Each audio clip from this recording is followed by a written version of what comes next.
Detroit Wayne Integrated Health Network. I am going to ask my partners to introduce themselves, and then we'll move on from there. Good morning. Oh. I'm Robert Dunlap. Oh, it's really loud. Robert Dunlap. I'm the chief of the Wayne County Sheriff's Office, Jails and Courts. And just a little bit about that, it's the largest jail in the state of Michigan, and I will tell you more about that later. Hi, I'm Greg Parrish. I'm the analytics manager at WIT. Thank you, Greg. Okay, so thank you all for joining us today. I am the Vanna White of the presentation, so you will see me briefly. And then these two gentlemen will take over. So Detroit Wayne Integrated Health Network is a safety net organization for behavioral health services in Wayne County. So we have 400 providers focusing on mental illness, substance use disorder, autism disorder, intellectual and developmental disabilities. We service about 75,000 members. Sorry, it is a little loud. Annually, thank you. And we also have an array of services and supports such as trauma-informed care, jail diversion services, and today we will focus on the jail diversion services and partnering with our stakeholders. So the goals of this collaborative were to reduce or eliminate jail time. So we rather refer to treatment than jail when possible. Provide a safety net of community-based services that can provide treatment and support through care coordination. Again, you see 3 organizations here who have typically nothing to do with each other. So we focus heavily on collaboration and coordination. The goals are also to show genuine care and concern and compassion for members that we serve, an attempt to convey empathy to our partners so they can see things from a lens that us mental health folks see things through. We have a desire to develop talent, which could be otherwise lost in the jail system. So you have some very creative people in jail. If you steal cars, we want you to refocus that strength and become a mechanic. So, trying to put a positive spin on things. We would like to encourage diversity. So, looking at people from multiple backgrounds, Wayne County is a hodgepodge of cultures. And, there's cultures within cultures. So we focus heavily on identifying the different things and figuring out how we can address people and meet them where they are. We also have a dedication to eliminate stigma and criminalization focused on letting you know that people with mental illness are not more violent than anybody else. They're often more likely to be the victim of some type of crime. This was a lot on my slide, Greg. So when we looked at mental health and substance use members within the system of care, they make up a vast majority of the criminal justice system. And this is not just in Wayne County. We kind of mirror what this is across the nation. So the facts are that 93% of individuals are male in Wayne County. 76% are people of color. 51% are over 31 years of age. And 42% lack secure housing. So if you are able to assist people and you are able to get them out of the jail system, they are more likely to come back because they don't have firm housing supports. So that's a major issue. Of the 30,000 individuals incarcerated in Wayne County, approximately 1,800 were booked on misdemeanor charges, and this was during 1 year. Of that, 83% of the 1,800 were previous or current Detroit Wayne Integrated Health Network members.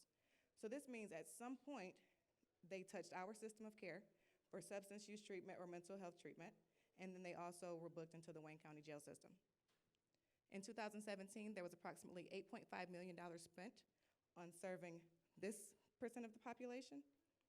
And of that, Detroit Wayne puts forth $6 million annually to support mental illness services in the jail.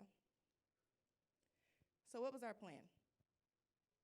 To continue to work together, of course, but from a different perspective. So typically, we just push out money. This time, we said, okay, we're pushing out money, but let's see what we can do together. So we worked to implement a plan that looked at pre and post in the jail system, so looking at SMI and co-occurring disorders, so severe mental illness, sorry. Updating our screening and assessment systems, we're working on that. Not quite there yet, but working on it. Improve in-jail services, connect community integrated services within the system. So my team has asked Chief Dunlap to go into the jails and provide trauma-informed groups or trauma-focused groups. our partner within the organization, she has providers that go into the jail and offer substance use services. And then now, I believe every individual that leaves the jail will have a naloxone kit to support them if they do have a situation where they use drugs and overdose. So step one, we had to look at what data were available, how could we utilize those data to meet our goals. We got together, I was at a meeting with Kayed and team, my family, and Kayed, while his company is WIT, he has this little joke, I don't know if it's a joke, but with me he says, WIT means whatever it takes. He probably says that with a lot of you. But for me, whatever it takes. And so Kayed was telling me about this project he was working on. And I said, hey, I know this guy. And that guy just happened to be the chief of Wayne County Jails and Courts. And so while I wasn't quite sure how we could look at data within the Detroit-Wayne system and use this predictive analytics stuff that Kayed was speaking, because I'm social work, so, you know, it just sounds cool though. And so I was like, let's call this dude. So we called Chief Dunlap, and because I had heard this presentation where Chief Dunlap said that he spent, I think, $33 million a year on services in the jails for the mentally ill population or something like that, or misdemeanor population, that's what it was. And so we called Chief Dunlap, and we've been connected ever since.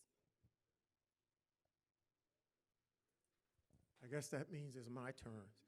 So I kind of want to just have a conversation with you. And so I see a lot of people writing, and you'll see my slides. You won't have to write. I don't know, Greg, if they're going to get a copy of what we present. And so this is what our Wayne County jails look like. As I told you earlier, we're the largest jail system in the state of Michigan. We book in, on average, about now 25,000 people every year. And we have 3 different jails where those processes take place. If I can make this clicker work. So what you're looking at here is, this is the oldest jail. We call it Jail Division 2. And the oldest jail is, I refer to it often as Shawshank. How many people saw the movie Shawshank Redemption? We really have the levers where you say, roll them, and we lock the bars. In Jail Division 2, we keep what we call our worst of the worst, and those are people who are, accused or convicted of rape, murder, robbery, and all the different heinous type crime. At Jail Division 1, which is right across the street from Jail Division 2, Jail Division 2 was built somewhere in like 1929. Jail Division 1 was built in the 1990s. And Jail Division 1 is where we house both male and females. Jail Division 2, males only. And Jail Division 1, right now, is the largest mental health institution, inpatient mental health institution in the state of Michigan.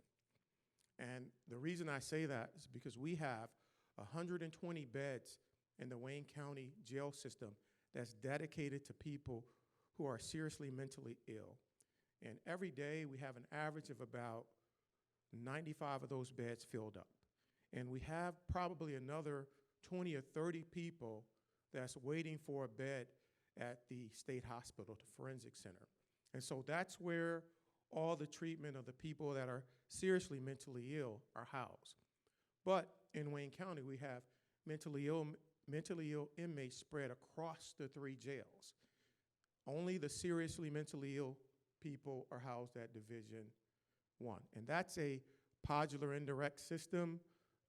Didn't have a good photo to show you of that, but that jail is designed where we have housing units in 4 corners and has a center station. So you ride the elevator up, you come off, and there's an officer in the middle. And if you want to go visit an inmate, you go to each corner. I think it was one of the worst designs because of the, tank-like atmosphere. They're behind glass. Jail Division 3 is in Hamtramck. It's our newer jail, built in the 2000s. It's a direct supervision environment, and what that means is there's 1 officer with 64 inmates every day right now in a room kind of like this. They're not sitting at tables, but they have separate housing areas like bedrooms. There's no bars in Jail Division 3. And believe it or not, even though we have inmates who are mental health consumers, we have less assaults in that jail than we have in any other jail in our system. So that's kind of the overview. This is what brought us together, as Andrea mentioned earlier. In 2017, we took a look at our jail data.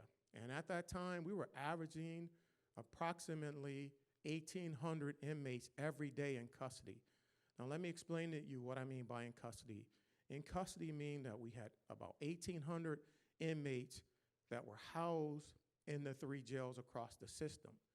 In addition to that, we had about 700 on an average daily basis that were out in the community on what we call community supervision, electronic monitoring. Tether is what it's often referred to. And so if you combine those numbers, as you can see, in 2017, the Wayne County jail system was trending right at 2,400, 2,500 people on a daily basis under its custody, okay? And what was more alarming about that is, you'll see later, this is just a breakdown of how we have them divided. Jail Division 1, again, 2 is where the murderers, rapists, and robbers were, and that's 606. Division 3, 671. And again, we have less assaults there, and that's a new direct supervision jail. In Jail Division 1, we try to keep it a little more manageable because of all of what goes on there. We have an infirmary, which is a hospital there as well. So here's what was alarming about our population. As you can see right here, when we broke down those numbers in 2017, combined people who are on mental health medication and other meds for either substance abuse or physical health, on a daily basis, we were trending right at 800. This number came out to 778. And then when we broke that down, you can see mental health consumers was roughly half. It was half and half. What does that mean? This is what it means. So we decided when we got together, she says, how can we help, Chief? I said, well, if we can start with the misdemeanors. I said, because we're seeing a lot of people that come to our jail that are charged with misdemeanors only. And to give you an example of what a misdemeanor is, it can be a driving without license offense, believe it or not, or even trespassing, where somebody was in an area where they should not have been, okay? And what made me bring that up, when I moved into my office, we used inmate workers, we call them trustees, to move furniture from one office to the next. And I decided to buy pizza for these 5 inmates, you know, something extra other than what they get every day in the jail. And so I sat and I had lunch with these guys. And as I'm sitting there having lunch with these guys, a couple of young guys said to me, I'm only here for tickets. I'm like, no, I don't believe that. The guy said, yeah, I'm only here for tickets. It was about 3 of them. So I had my classification director to go back and take a look. And sure enough, about 3 of them there were only there for tickets. But something else, they were also mental health consumers, okay? And so I'm like, maybe there's something else going on with this picture. So when we broke it down, here's a breakdown of just generally the cost. So when we looked at felonies only, which is the people that really should be in jail, people that we're afraid of, not people that we're scared of, or people that are sick, you know, that's, of course, where the big cost should be. When you look at the misdemeanor cost, 19, 19, 28, 38, that's trending right around $38 million for 2015 to 2017 is what it was costing the Wayne County Sheriff's Office, the citizens of Wayne County, to house misdemeanor inmates. Their average length of stay was averaging somewhere around 8 to 10 days for someone just on a simple misdemeanor, but if they had a mental health designation, they were averaging like 15 and 16 days. People with mental illness tend to stay longer in jails. So when Andrea introduced me to Kayed and the folks at WIT, I think I want to go back to this other slide. This is what I could do, okay, without the help, of data scientists, data engineers. I pulled my team together. We're not trained, to, plug data in and see what predictions and learnings that we can gain. And so the advantages of working with the authority and WIT, you see we went from this and, we got sophisticated. So, getting sophisticated, we learned more about the misdemeanor inmates. And when we then integrated our data, and when I say integrated, right now, one of the challenges in law enforcement across the country is finding a way for agencies like the police, hospitals, community mental health agencies to share data so that first responders who's responding to these calls with people who are mentally ill will have firsthand information about who they're dealing with and what they're doing. Now, we haven't quite got there yet in Wayne County, but what we were able to do between the jail and the authority is say, hey, look, let's integrate our data and see what we can learn about our misdemeanor population. And so we looked at 2017 alone, and if you look, we had a total of misdemeanor and ordinance violators. Those are people with tickets and maybe trespassing, right? We had a total of 13,000 of them out of, I believe there was some like 26,000 bookings that year, okay? Ordinance violators were like 5,200. The ordinance violators with the mental health designation, 834. Here's what the important number is in this busy slide. The important number is right there. To our surprise, when we looked at all the people booked into our jail that was booked in on a misdemeanor only, 82% of them had a history with the Detroit Wayne Mental Health Authority, which is now DWIN, Detroit Integrated Health Network. What does that mean? What that means is 82% of the people coming to the jail for a misdemeanor charge only, they may have had some other challenges associated with their inability to process things maybe as you and I do. Maybe just the understanding of how important it is. You get a ticket, you go pay the ticket. You don't just ignore it. Or something more serious in terms of maybe dementia or some post-traumatic stress. But 82% of them had a history with the authority. And of that group, 88 of those people had come into our jail the first time in 2017. And so with this information, I don't know how I'm doing on my time.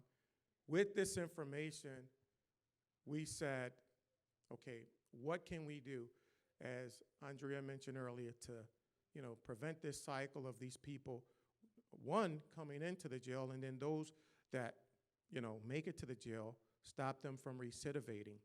And so my good friend here went and she wrote a grant, and we received a grant to kick off a misdemeanor diversion project.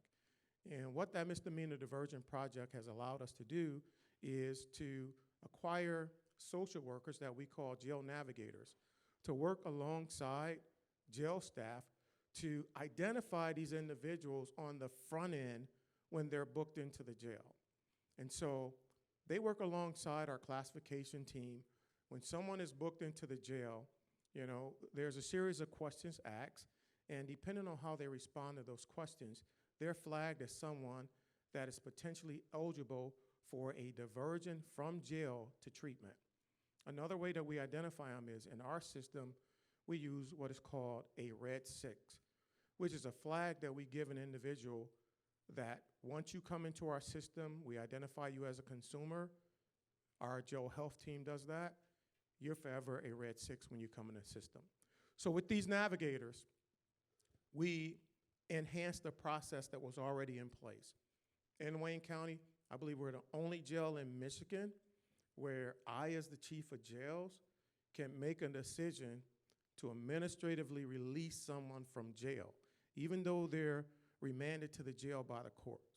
And where I get that authority is our jail has been on a consent order for about 40 years, and that consent order came as a result of conditions of confinement.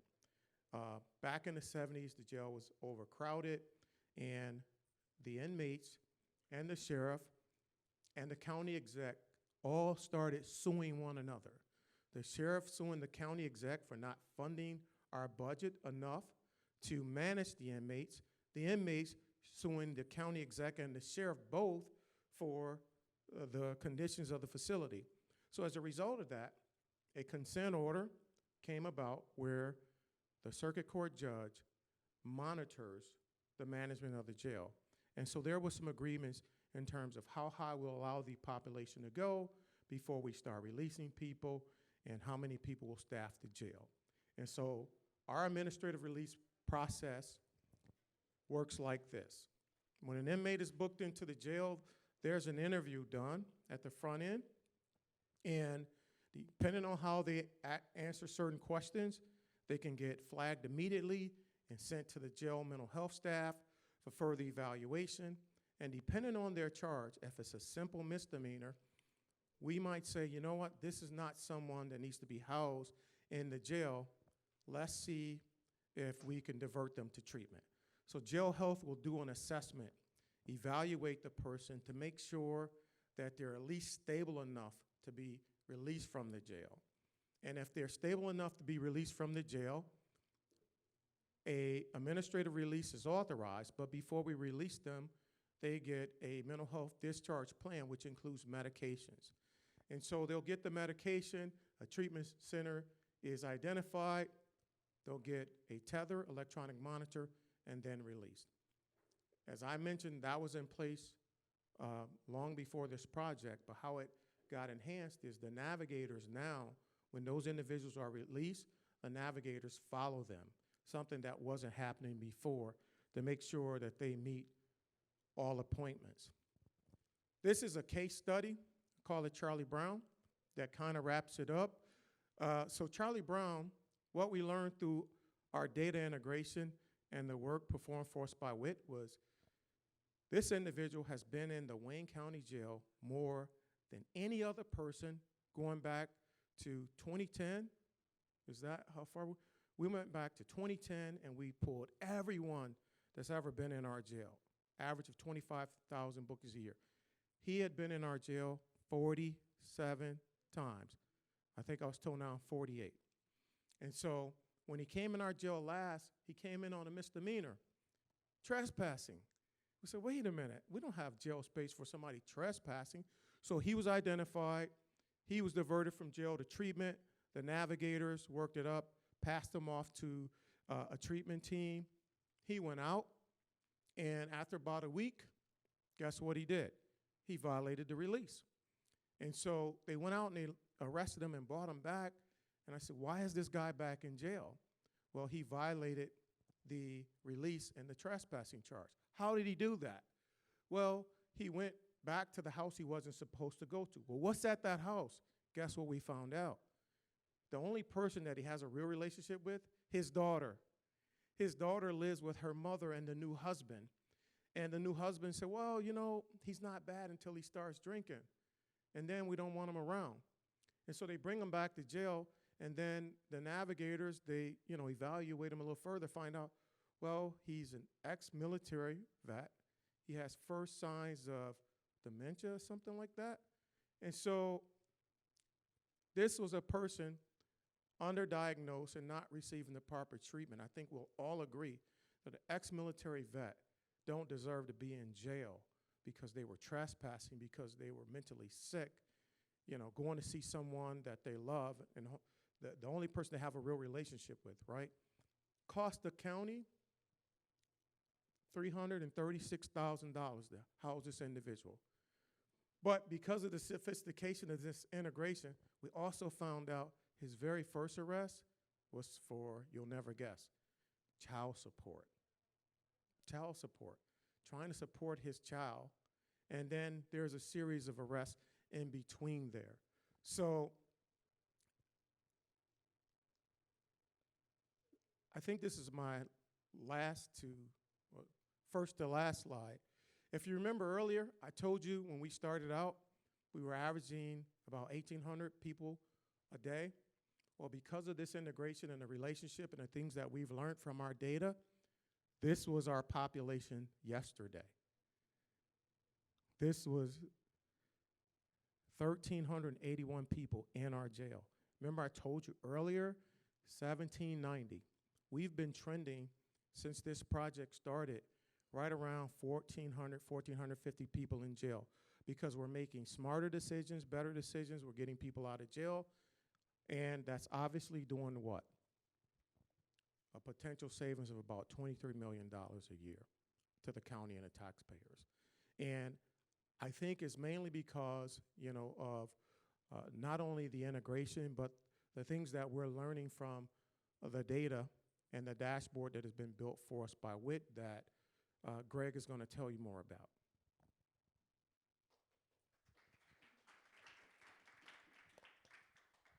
Thank you, Chief. Part of what I think you just saw in the last session was that Jorge presented a picture of how to work with in the environment of non-digital. And really, a lot of what we've done at WIT is taking the digital and the data orientation that we have, the analytics that we have, and working with people who are not necessarily trained in the data realm, but really are team players and are focused on data outcomes and real outcomes like Charlie Brown's. Having the ability to transcend the bridge between data, digital, and non-digital, I think Jorge really pointed out that you really have to have kind of a team, and certainly Andrea and the Chief play a critical component, the business component, that we really need to have a connection with and really have a bridge between the digital and our analytics team. And there was quite a few people working on this project over time. I'm the analytics manager, but certainly the team of dashboards who've worked on the analytics, as well as the data scientist, Huzefa, who worked on this model and the practice around data science and application on this particular grant. So WIT's been working with them for about 2017. Takes a while to kind of ramp up. We get this grant and we kind of hit the ground running, trying to predict whether someone with severe mental illness would commit a misdemeanor. And it's a strange world for me to work in, this idea of almost like pre-crime science fiction of like predicting whether someone's going to commit a crime. But a lot of what this realm kind of is trying to have an effect on real life outcomes that are ongoing right now within the incarceration realm and within the substance abuse and mental health realm. So we worked over time with DWIN, formerly DWMHA, and over time we built up this repertoire of projects that went from kind of analytics and data and aggregation and visualization into data science. What we found is that these two institutions are very disparate. Their data is not integrated. They have different keys. They don't, they rarely kind of overlap. And what we did was we brought these two different data sets of people, about 100,000 people who've been in the jail. Basically back, we have data back to 2013, but we actually have that deeper all the way back to 2000 because of their data arrangements with us. DWIN, much larger population, 225,000 people have had mental health or substance abuse service in the past. And what we found is that overlap is about 34,000 people. So, to me, this is great. There's lots of data, two different systems. I'm being able to join these systems, having a keen effect, and actually start to identify. And there's an underrepresentation before kind of this project of who had that designation of Red 6. Probably they weren't reaching all the people that in the past had service on the community mental health side. So what we did was we just applied our normal practices of data cleansing and data connections and joins, and that 34,000 people started to kind of shrink down because what we wanted to do is actually just look at the misdemeanors population. So there are only about 4,500 were misdemeanor population that had the characteristics around what we were trying to kind of look at in terms of trying to get a cleaner data set on the data science side to be able to predict from and work our model into. And I'm not a data scientist, I'm a social scientist by training, so I worked with a data scientist, and what we worked through was this cleansing and feature engineering is the most intensive in terms of man hours here. It is very difficult to do. It's very difficult to find exactly what we were doing and understand the business side and where that data is collected, and then actually try to build models on it. And we found that the window narrowed and narrowed and narrowed in terms of data. We went from 4,500 just on the jail side all the way down to about 453 records in our true data set on the actual misdemeanor side.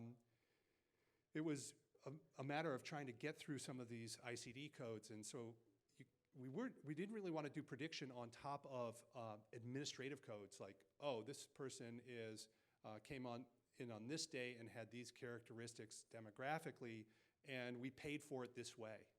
We wanted to actually base it more on the diagnostic codes, on the medical side, so that it would be a deeper reach for the DWIN side than they've been normally used to. Because they do have the diagnostic codes, but they don't do kind of modeling against them. And we found it very difficult to work with because there was a transition in 2015 from ICD-9 to 10. And that detailed ICD-10 is much more accurate, but we couldn't kind of transcend because we couldn't translate. They don't really have good translation mechanisms between those two sets of codes. But so we actually sliced the data set and just went from October 1st, 2015 forward. A lot of work went into getting the test data set. We winnowed it down. We were thinking that we really needed parity of the 400 or 500 average or approximately. And what we figured that we actually built out that false a little bit more. So the false is those people who have the characteristics that we were thinking that are relevant and we could compare them to, and we randomly sampled to get that at 1,500. So WIP uses a myriad of different tools. And what we found was that these tools seem to be the best at working with and iterating with the business side. And we had already built up this dashboard process of getting data from their systems and dashboarding it.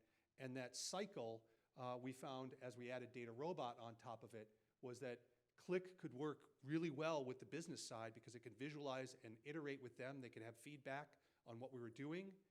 That Alteryx worked really well at building that feature engineering side. And we layered Data Robot on top of that. And by doing all three of those, we were able to really sustain a cycle of feature engineering, working with the business, and as Jorge says, really understanding, getting them to understand the data better. You know, having a kind of a data science approach from the start, I think would have bounced off of much of their institutional kind of sense. And what we found was by representing things as a dashboard in a way that they could consume and then say, oh, let me see this. Let me drill down, who's got this? What's the top 25 here? We really iterated quite effectively to get at something that would be accepted and understood by the business side. And really, you've got a couple of business team leaders here who actually are much more data focused now than they were in the past. Even though they were data rich and working with that data, they've really come around to really using dashboards. This is one of our original dashboards in 2017, looking at it, building on it down to the targeted level, looking at different time frames, allowing you to drill into felonies, misdemeanors, and these are civil infractions. What we've come to is really a work that Vince McCoy has really developed off of the intense amount. We've expanded the way in which to do this, and we've been able to really frame the way in which you could look at going from a booking trend all the way to charge details, basically drilling back and forward inside the data set to allow the business side to really hone in what their policy needs are and what the nature of their questions are. Because we don't know the questions they're going to be answering or asking. On this project, we were trying to predict whether someone would commit a misdemeanor. And we did the feature engineering in Alteryx. This took a while to do, and we have about 3 or 4 work streams. And we did the data science in DataRobot. So I can't speak to all of the data science side, but DataRobot is an effective tool for us and our data scientists to pare down the algorithms and to iterate through that. So we went through about 4 iterations of modeling through DataRobot. And we ended up with the model at the top, which was recommended and even though we tested both of these models up here. We arrived at this, and what it does is it goes through a process of taking the data set and applying it in pieces to all of the algorithms and winnowing the algorithms down and having a percentage of holdout at the end to test against. It really made my understanding of data science a lot keener by really allowing me to say, oh, this is how it's paring down and how it's choosing the algorithm. What we found from this, the model that we used, was that the indication of mental health and substance abuse, whether you were that variable of what services you were consuming, was pretty relevant. We also found that one of the classifications of mental illness, R69, which was a catch-all, was very relevant too. It looks like it's much more associated with misdemeanors than others, than the other diagnostic codes, which are down here and here. We also did some derivations. Because we couldn't kind of take claim records and really use them in a kind of at a record level, we had to group up and massage them into derived variables. And a lot of it had to do with,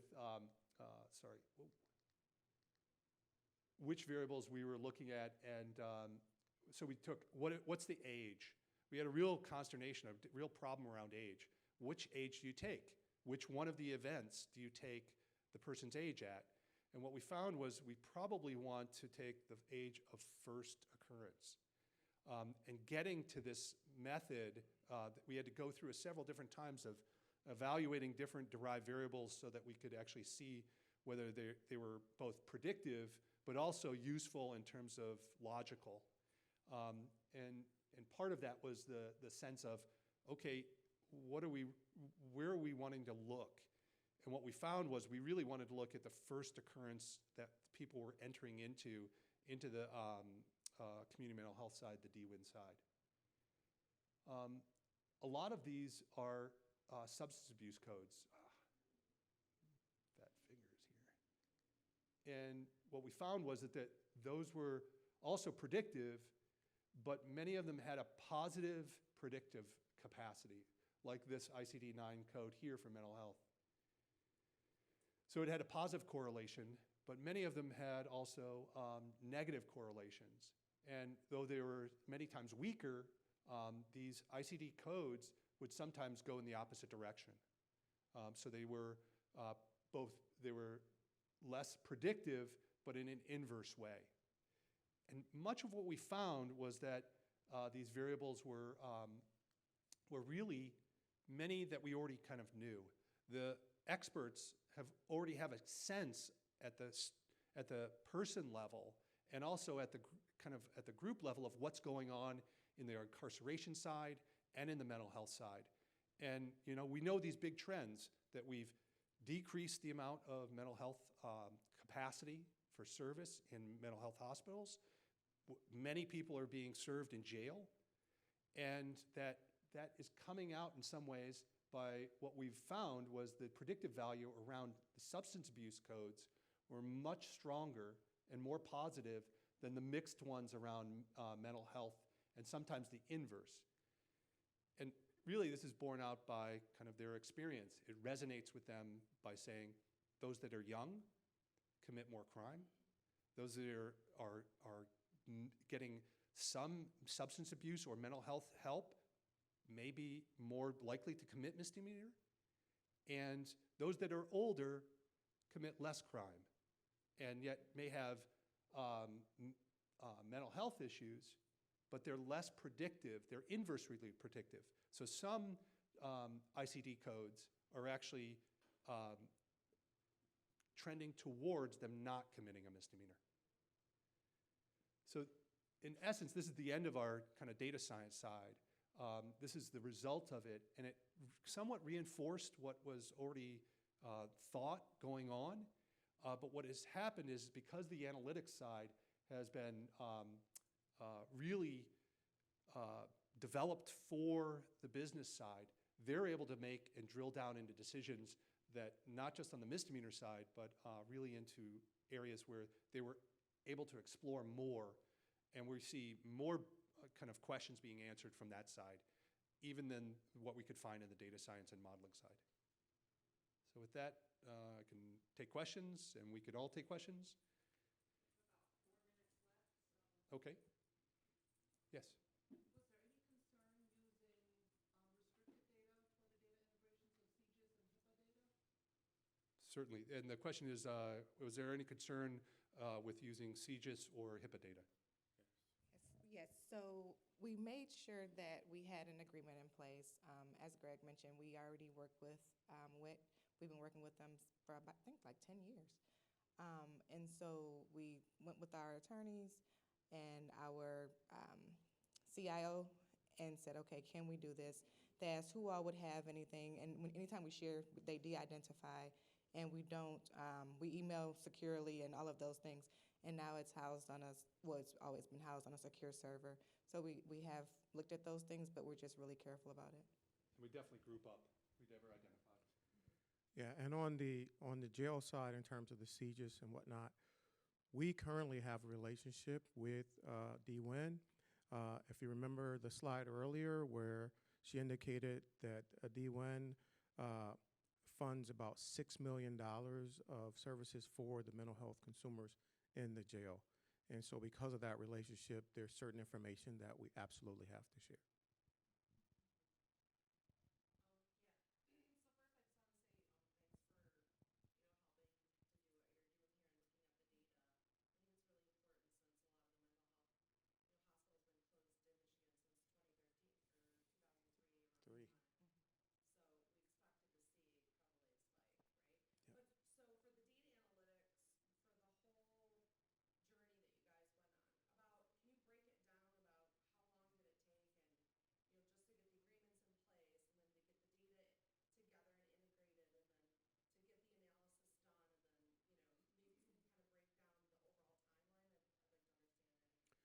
So I'll start on the law enforcement side. We're still working on that because certainly Wayne County is the Wayne County Sheriff, and we have 43 other police agencies in Wayne County, and all of those agencies are trying to get access to the data, and we haven't gotten to that point quite yet.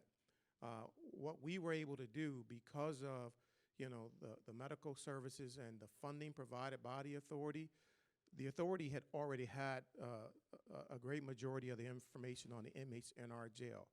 The relationship between us and WIT goes through the authority, and I'll let Andrea talk about how the authority established that relationship. Sure. So, and to add to that, Chief, inside of the jail, they have access to our, yes, our MHWIN, our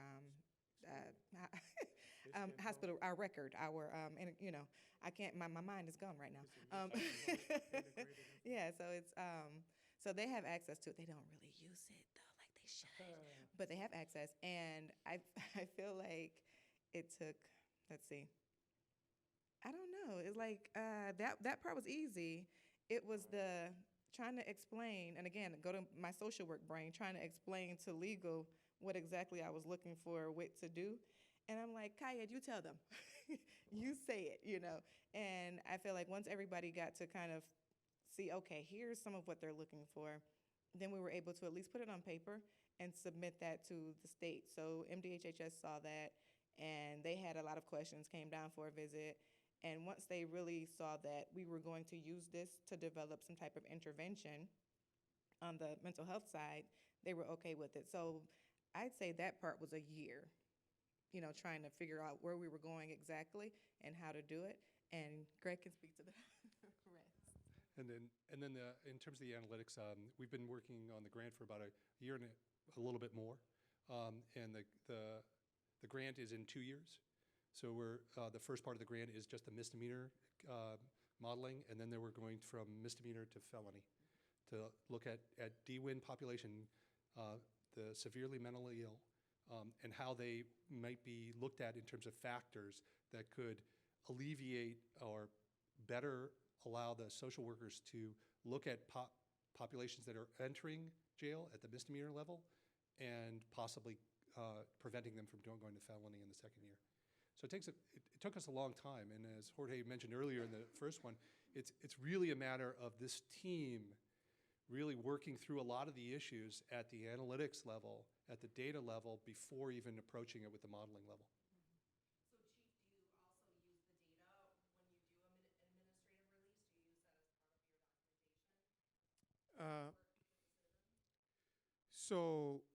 So the good thing about it is our chief criminal court judge is very involved in this process, as well as our chief probate court judge. And so we don't necessarily look at the data in terms of who we're releasing. The triggers for us is whether or not you have a mental illness or you're a mental health consumer, and depends on the type of charge. Long as you don't have an assaultive type misdemeanor, you don't have a stalking or domestic violence type misdemeanor, or a drunk driving. Any other misdemeanor, such as, you can be drunk in public as long as you're not driving, trespassing, no license. The non-assaultive type crimes is a trigger, hey, this is someone to assess. Because we're not at the point yet where we feel comfortable in releasing people that have felonies and assaultive type misdemeanors. And so the triggers are really those conditions, more so opposed to looking at numbers, because we really want to look at people at the decision level opposed to the numbers. But we do, with Chief's team, the classification director and his folks, and our navigators, we'll communicate and say, okay, look at this person. What do we think? Is this person likely to succeed if we place them into this type of program? So we do use it in that way, but just not as a sole driving force. We have 0 minutes. Yeah, so the one last thing, though, I don't know if you're asking this, I think this dashboard and the numbers have demonstrated to our elected officials, something that my sheriff, Benny Napoleon, and others have said for a long time. We have to find some alternatives to jail for people that are in jail because of their illness. And so the numbers have been helpful in that sense, because, again, we're down from an average of almost 1,800 people a day to 1,400 people a day. And I really believe that we can go lower. So I think we're making better decisions about who should be in jail.